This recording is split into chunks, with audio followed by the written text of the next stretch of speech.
Sveiki, su jumis Brilliant ir šiandien mes pašnekėsim apie tokį kertinį pokerio elementą, pokerio matematiką. Ir iškart noriu nuraminti ir sugriauti pagrindinį mitą, nes ypač naujokam atrodo, kad pokerio matematika tai yra kažkas sudėtinga, kažkokios tai sudėtingos funkcijos ir taip toliau. Iš tikro, pokerio matematika senai yra labai supaprastinta, visus sudėtingus skaičiavimus atlieka programos, ką mums reikia suskaičiuoti prie stalo, tai praktiškai užtenka dviejų veiksmų, tai sudėties ir dalybos, o viskas kitas, tai tiesiog jeigu kažkas jau nori labai įsigilinti žaidimą, tada yra specialios knygos ir taip toliau. Tai pirmiausia yra matematikos mitas, kad sudėtinga, tai tiesiog tai yra mitas.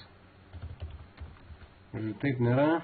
Ir antras dalykas tai yra svarbumas. Reikia suprasti, kad sakysim, jeigu gyvam pokeriu mes dar galim apsieiti šiek tiek be matematikos, nes vis tiek yra daugiau nuojautos, daugiau kūno kalbos, daugiau tos psichologinės pusės matomos, tai internete beveik viskas yra iš tikro paremta matematika ir skaičiavimais, todėl labai svarbu suprasti tai. Ir tiesiog paimsim labai paprastą pavyzdį, sakysim, jeigu mes matom monetą, ir vienas yra skaičius, kitas yra herbas.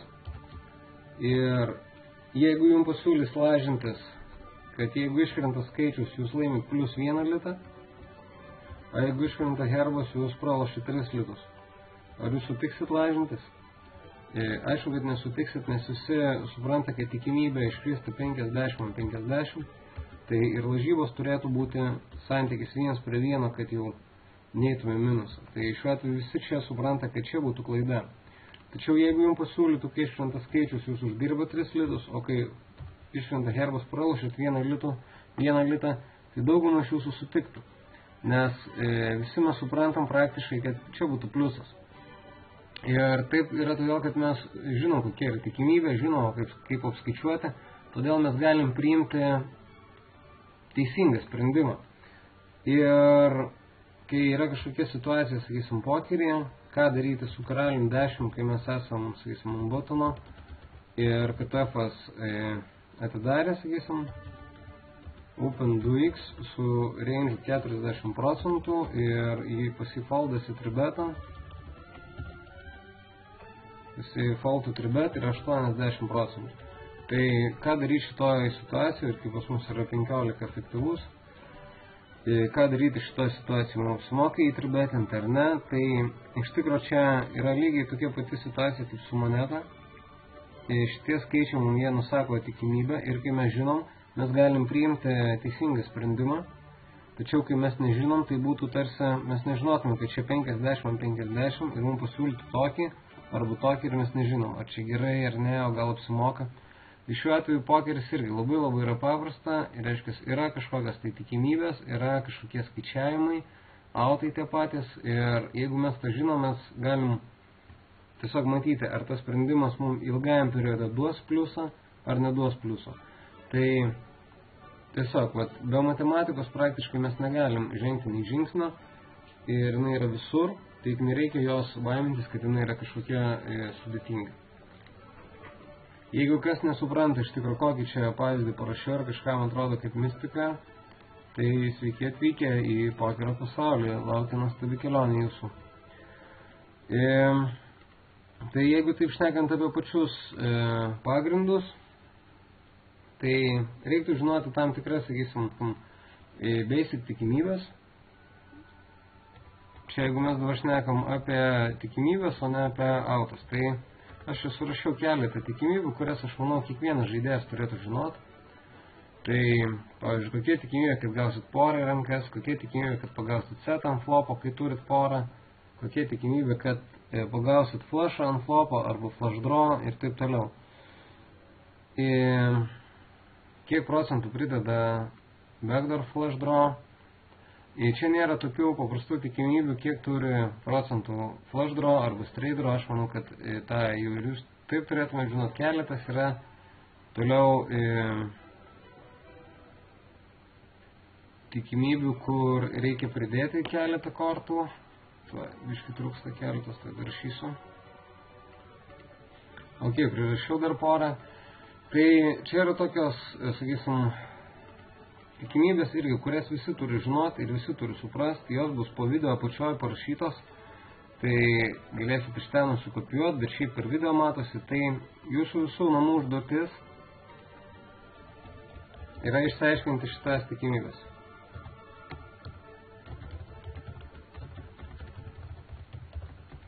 Dabar kaip tai padaryti? Tai šitas pirmas tikimybės turit susirasti internetą. Tai aš tiesiog duosiu nuorodą, kad būtų paprasčiau. Tai yra Wikipedijos puslapis Texas Hold'em Probabilities ir čia yra daug visko prirašyta. Tai aš nežinau, čia yra ir turbūt sudėtingų dalykų, tai jas galima skipint, bet tiesiog pati esmė yra kaip kas krenta, autai ir taip toliau. Tai pasižiūrėkit čia, reiškia, jūsų užduotis yra atsakyti į pirmus šitos 4 klausimus interneto pagalba. Nebūtinai viskas turi būti šitoj nuorodai, gali būti, kad bus ir kitur reiks paieškoti. Ir likę 5, tai pasinaudosiu tokia programa Poker Strategy Ecolab. Ją galima parsisiųsti iš mano puslapio.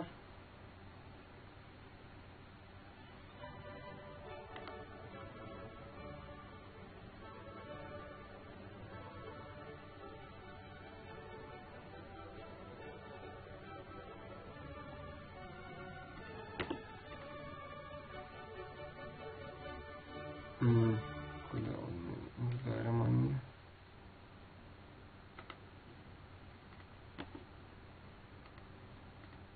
Čia bus reiškis tokia, siuntimas sustabdomas. Galite iš mano blogo parsisiųsti, čia bus nuoroda. Tai dabar tiesiog trumpai papasakosiu, kaip naudotis tą programą. Parsisiunčiam, instaliuojam, pasileidžiam ir jinai atrodys taip. Reiškia, šita programa yra viena iš pirmųjų arba pati pirmiausia, neskaitant paties pokerio žaidimo programos, kurią kiekvienas žaidėjas turėtų turėti. Tai jinai tiesiog skaičiuoja pačias pagrindinės tikimybės. Sakysim, jeigu mes turim 2-3, o oponentas turi 3-4, tai kuris iš mūsų priekį yra. Ir jeigu aš suvedu 2 skaičius, paspaudžiu skaičiuoti ir jinai suskaičiuoja, reiškia, kad šiuo atveju 4-3 turi 54% prieš 45. Kažkaip keista, kad tiek mažai. Čia dėl to turbūt, kad siūta, tai off. Aišku, čia turbūt jo, reiškia, tikimybė, kad laimės 4-3 yra 30%, tikimybė, kad laimės 3-2 yra 21%, o čia reiškia 50%, kad bus lygiosios. Todėl tai panašu, nes labai didelis, reiškia, lygiųjų procentas yra. Ir, sakysim, daugumą žaidėjų jie pradžioje nelabai žino, kokios tikimybės yra. Ir, sakysim, jeigu aš turiu tūzą karalių, kaip aš ten stoviu prieš dvejetus, prieš džeką 10 ar prieš bet ką kitą, tai šita programa yra tam, kad mes žinotume, kaip mes stovim prieš tam tikras kortas. Jeigu mes sužaidžiam situaciją, kad galėtume po to įsivesti ir pasianalizuoti, galim pasirinkti bet kokias 2 kortas arba galim pasirinkti range'ą. Range'as tai yra bet kokia kortų imtis. Pavyzdžiui, jeigu mes norim sužinoti, jeigu oponentas statom bet kokios poros, tai galim imti range'ą bet kokią porą. Ir prieš džeką 10, pavyzdžiui, jeigu aš paspaudžiu, suskaičiuoju. Arba galiu imti range, arba tiesiog įrašyti 2-2+, reikš lygiai tą patį. Tai čia vienas iš dalykų, kitas, kad mes dar galim skaičiuoti po flopo, turno ir taip toliau. Tai šiuo atveju turim lygiasias, visos poros prieš visas lygiasias. Ir šita programa turi vieną dar labai nuostabią galimybę, tai reiškia, jinai skaičiuoja po flopo tam tikrus išėjimus. Sakysim, jeigu aš čia priskirsiu džeką 10, paimsiu tam tikrą kortą, pavyzdžiui, džeką 10 flush draw, o oponentui duosim tam tikrą range'ą.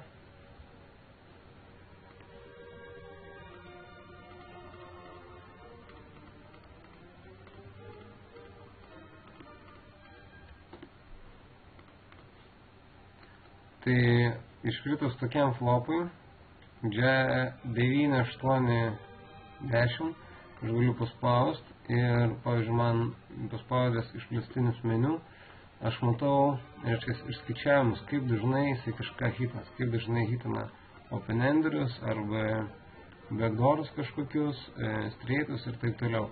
Aišku, čia yra tipo pažengusiam labiau, tad pradžioje tikrai tą nereikia gilintis ir čia labiau skirta galbūt kešistam ar tiem, kas žaidžia deep struktūrų turnyrus, nes mes jau čia analizuojame žaidimą po flopo, po turno, po riverio. Tai pradžioje to tikrai nereikia, pradžioje užtenka naudotis ir susiskaičiuoti tas basic tikimybės, tai šitą programą turi turėti visi ir taip pat turite atsakyti į visas šitas klausimus. Net jeigu ir turit šitas programas ir kaip ir atrodo, kad nieko nereikia, pasižiūrėkit, ar tikrai žinot visus šitos procentus. Tai aš jų tikrai visų reikia. Tai gerai, svarbumas, programa, kurią galit parsisiųsti, nuorodos bus po video. Jeigu norit matyti nuorodą, turit video žiūrėti YouTube.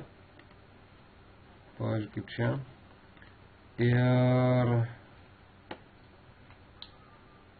Ir tiesiog parsisiųskite tą programą.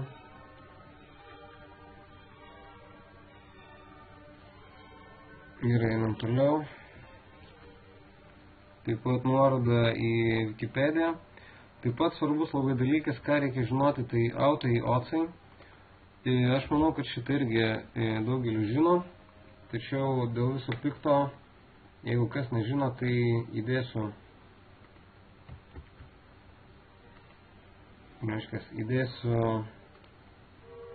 savo video nuorodą, ją taip pat rasite apačioj. Apie autus, osus ten yra plačiau ir ypač pradedantiesiam žaidėjams pažiūrėkit, bus tikrai labai naudinga. Jeigu jūs nežinot, kas tai yra, kaip tą skaičiuoti, kaip to naudotis, tai labai sudėtinga bus, sakysim, pasiekti pokerį laiminčių rezultatų, čia yra pats pagrindas. Ir taip pat dar vienas papildomas video, kaip uždirbami pinigai pokerį. Tai užduotis, programa, puslapis ir 2 papildomi video. Taip pat, kas nori plačiau pasiskaityti, tai aš pridedu knygą, kuri irgi bus mano įdėta į mano blogą. Tai yra turbūt pati paprasčiausia pokerio matematikos knyga, net ne knyga, o tiesiog brošiūra, nes čia yra tik 30 puslapių. Tai jinai yra labai paprastai parašyta, labai suprantama, labai gerai anglų kalba kol kas ir aš dabar darau jos vertimus. Tai jeigu kas nors norėtų prisidėti man jį išverst, pavyzdžiui, 2-3 puslapius, tai parašykit, būtų labai šaunu, nes tada turėtume pirmą knygą pokerio matematika lietuvių kalba. Jeigu kažką domins kažkokios sudėtingesnės knygos, kaip ten, kurių dideli skaičiavimai, heads-up matematika ir panašiai, tai parašykit man, aš tas knygas turiu, atsiųsiu jums, bet pradžiai tai šito reiškia parūkės. 2 video, darbas su programa, namų darbai ir knygos. Dabar kaip padarysit šitas tikimybės, kaip pasitikrinti?